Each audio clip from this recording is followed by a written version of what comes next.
Halo pemirsa Info Banua dimanapun Anda berada, berjumpa kembali dengan program Banua Tanpa Corona.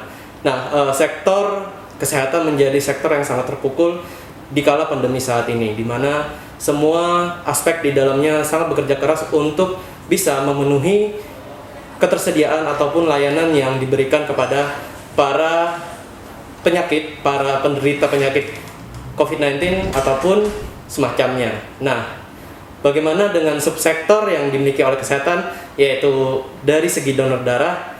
Kita telah bersama dengan Dr. Ramadan Supit selaku Kepala Unit Transfusi Darah PMI Kota Banjarmasin. Halo Pak, bagaimana kabarnya? Halo, baik, alhamdulillah. Alhamdulillah. Bagaimana nih keadaan COVID-19 sekarang nih Pak? Ya, ini memang bagi masyarakat tetap jangan lengah karena kita ini masih belum selesai lagi nih COVID ini, jadi tetap harus waspada. Oke, nah sebelumnya nih Pak, kita membahas mengenai layanan yang disediakan oleh UTD PMI Kota Banjarmasin, khususnya di kala new normal seperti ini. Seperti apa sih Pak? Mungkin bisa dijelaskan gitu dengan pemirsa. Jadi memang sekarang dengan yang dulu sebelum pandemi memang agak berbeda sedikit. Kita lebih mengutamakan protokol kesehatan. Nah, setiap ruangan yang ada di sini itu selalu kita disinfeksi setiap hari, bahkan sehari 2-3 kali. Terutama di daerah-daerah yang pelayanan pengambilan donor darah. Nah, jadi ada beberapa tahapan-tahapan, yaitu sebelum masuk itu wajib mencuci tangan, wajib menggunakan masker, kemudian kita ukur suhu tubuhnya, dan ada tambahan lagi untuk mengukur SpO2 untuk oksigen, kadar oksigen di dalam darah. Jadi memang penerapan protokol kesehatan juga menjadi hal prioritas nih Pak ya di tentu saja ya. Seperti itu. Bukan karena untuk pasien ya darah itu kenapa harus seperti ini, bukan karena memang tidak menular melalui darah, tapi untuk keamanan petugas kami di sini.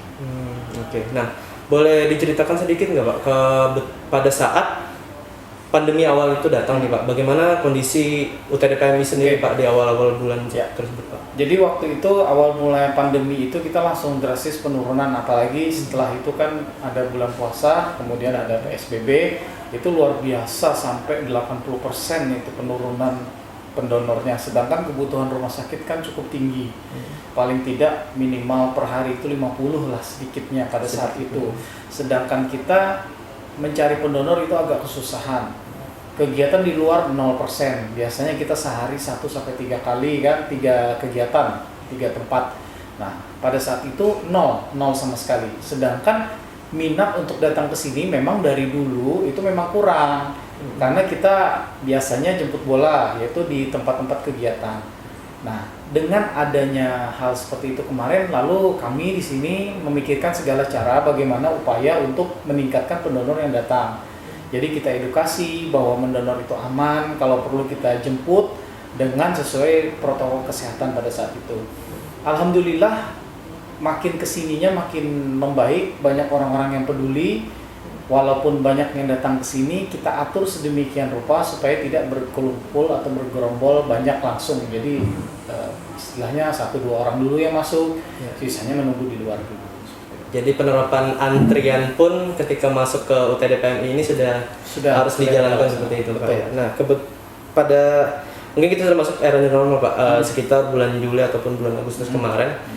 Nah, apakah hal-hal yang terjadi pada saat awal itu apakah sudah mulai normal kembali nih Pak? Mungkin bagaimana program juga dari UTD PMI, apakah sudah mulai kembali lagi nih baik gitu seperti itu? Ya, setelah beberapa bulan terakhir mulai boleh ada kegiatan pengambilan donor darah di beberapa instansi, terutama yang memulai pada saat itu dari TNI Polri, karena memang ada surat langsung dari Ketua PMI Pak Yusuf Kalla untuk TNI dan Polri membantu unit transfusi darah PMI di seluruh Indonesia, sehingga mereka mengadakan kegiatan tetap dengan menjaga protokol kesehatan. Itu sangat membantu sekali bagi kami, dan itu merangsang istilahnya instansi-instansi lain untuk juga mengadakan hal serupa. Akhirnya sampai saat ini itu sudah berjalan, walau memang belum 100% kembali seperti semula. Ada beberapa instansi yang harusnya rutin per 2 atau 3 bulan sekali, sekarang paling mereka cuma bisa atau hanya bisa, istilahnya masih takut, itu per 6 bulan sekali malah. Nah, ini masih kami edukasi supaya tidak apa-apa, kembali lagi seperti semula. Ada juga beberapa instansi yang memang sampai saat ini belum berani mengadakan. Salah satunya beberapa bank daerah juga belum pernah, padahal biasanya rutin per 3 bulan sekali. Nah, di situ kita sangat menyayangkan karena biasanya setiap kegiatan mereka itu kita bisa dapat sampai 250 kantung darah. Kantung darah seperti itu. Ya. Nah, terkait ini juga Pak, masalah tadi juga, apakah ada inovasi khusus nih Pak nantinya ke depan mungkin yang akan disiapkan oleh UTD PMI Kota Banjarmasin juga untuk bahasanya adalah menjadi salah satu bagian nih garda untuk persiapan menuju normal kembali nih Pak, seperti itu. Oke, memang inovasi yang terbaru yang akan kami jalankan adalah donor darah door to door. Ini masih kami kan konsepnya, kami atur aturannya juga yang harus sesuai protokol kesehatan dan sesuai dengan kualitas darah yang kita ambil. Jadi memang sudah ada beberapa konsep, diantaranya nanti kita akan ada mobil keliling yang itu seperti kayak orang, mohon maaf, jualan es krim, jadi pakai toa seperti itu ke kampung-kampung. Nah, itu nanti kita mungkin mampir-mampir ke beberapa rumah warga, pengambilannya tetap di armada kami, mungkin sejenis kayak Elf kayak gitu. Nah, itu kemungkinan besar nanti akan kami jalankan di Januari. Memang saat ini kami masih terkendala unitnya, armadanya yang memang belum ada, karena jujur untuk unit transfusi darah ini kita belum pernah dibantu atau subsidi oleh pemerintah sama sekali, dari dulu belum pernah. Sedangkan di daerah lain itu bantuan cukup besar, baik itu merupakan pembelian regen maupun kelengkapan seperti armada, mobil, ambulan dan segala macamnya. Kami sudah beberapa kali meminta, mungkin belum ada, kebetulan juga karena COVID juga. Jadi kita paham, mudah-mudahan nanti tahun depan bisa dianggarkan lah. Kami juga mohon bantuan dari Dewan Perwakilan Rakyat Kota Banjarmasin untuk memperjuangkan ini. Kami tidak minta bantuan dalam bentuk tunai, tapi dalam bentuk barang. Misalnya bantuan regen pun tetap kami butuhkan. Untuk apa? Sehingga kami nanti dengan adanya subsidi kami bisa menggaji karyawan kami sesuai atau layak. Karena selama ini kami menggaji karyawan itu cukup sangat rendah sekali di luar UMP, yaitu 500.000 per bulan, karena memang itu statusnya adalah tenaga sukarela. Tenaga sukarela seperti itu. Jadi memang ada beberapa hal yang perlu support dari pemerintah juga, ya, betul ya, terkait nantinya inovasi yang akan dijalankan oleh UTD PMI Kota Banjarmasin juga seperti itu Pak. Kami juga berharap tidak hanya dari pemerintah, kalau ada swasta atau perusahaan besar yang mau membantu kami terima. Itu sangat membantu sekali. Nah, walaupun bahasanya adalah di luar pemerintah pun tetap diterima seperti itu untuk membantu keberlangsungan agar persediaan dari UTD PMI Kota Banjarmasin juga dapat memenuhi seperti itu Pak. Seperti salah satu bank daerah kita itu cukup banyak membantu untuk APD kemarin. Cukup banyak itu kan membantu, karena kalau kita beli sendiri itu cukup mahal, jadi ini membantu. Sedangkan kita pernah bersurat ke pemerintah daerah, malah dibalas suruh beli sendiri. Oke, nah mungkin bisa jadi bahan masukan pemerintah juga agar bisa lebih memperhatikan ini juga Pak, ya, seperti itu. Nah, selanjutnya nih Pak, terkait persediaan stok darah PMI juga nih Pak, saat ini bagaimana nih Pak? Kalau saat ini kita sudah mulai stabil, dalam artian kebutuhan itu masih lebih banyak dari stok kita di sini. Kadang-kadang memang saya beberapa kali masih melakukan share ke beberapa grup pesan berantai, itu memang untuk kasus-kasus tertentu. Kan komponen darah itu kan banyak. Ada darah segar, itu kita stoknya cukup banyak. Ada sel darah merah, itu lumayan, nggak banyak. Ada trombosit, ada plasma. Nah, yang kita tidak selalu ready adalah jenis trombosit. Kenapa? Karena ketika kita mengolah ini, itu hanya bertahan 3-5 hari saja. Kadang-kadang 3 hari sudah expired. Kalau kita menumpuk terlalu banyak, sedangkan yang memerlukan tidak ada, itu malah akan jadi sia-sia, dibuang. Berapa kerugian kantong darah? Kantong darah tidak murah, itu cukup mahal. Nah, seperti itu. Belum lagi pemeriksaan-pemeriksaan lainnya seperti HIV dan segala macam. Nah, kembali lagi tadi ke subsidi pemerintah. Seandainya semua itu disubsidi, kita lebih nyaman. Tidak memikirkan hal itu lagi, kita bisa stop.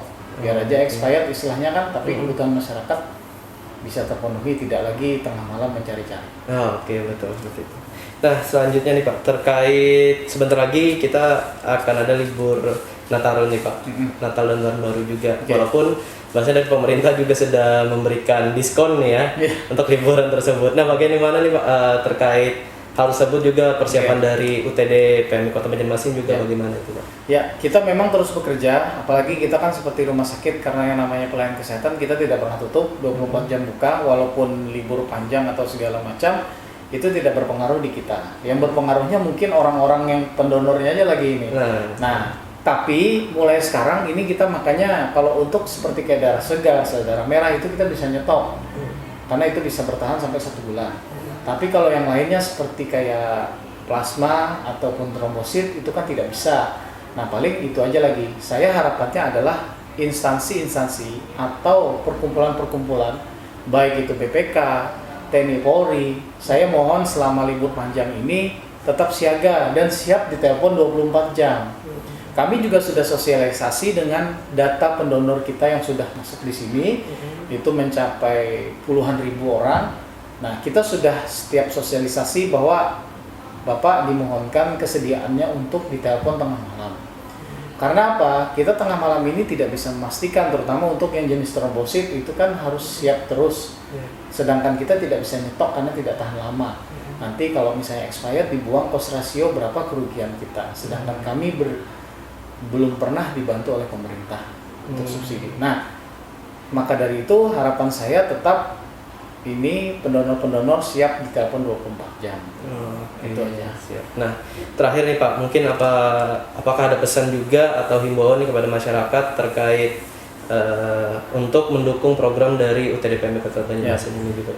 Harapan saya jangan takut untuk berdonor darah, karena donor darah itu aman. Selain aman juga menyehatkan tubuh dari kita. Jangan takut karena COVID, takut daya tahan tubuh menurun karena darah diambil, itu adalah persepsi yang salah.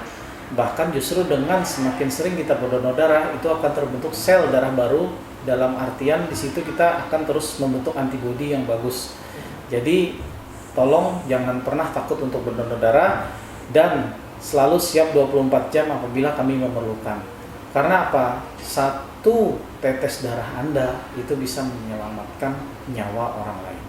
Oke, terima kasih nih Pak atas waktunya sudah berpartisipasi dalam episode kali ini di program Impor Banua, yaitu Banua Tanpa Corona. Dan juga untuk para pemirsa, jangan lupa untuk selalu meningkatkan imun, iman, dan rasa aman kalian dengan menerapkan protokol 3M, yaitu selalu mencuci tangan, menggunakan masker, dan selalu menjaga jarak ketika berpergian atau mendatangi tempat yang ada kerumunannya.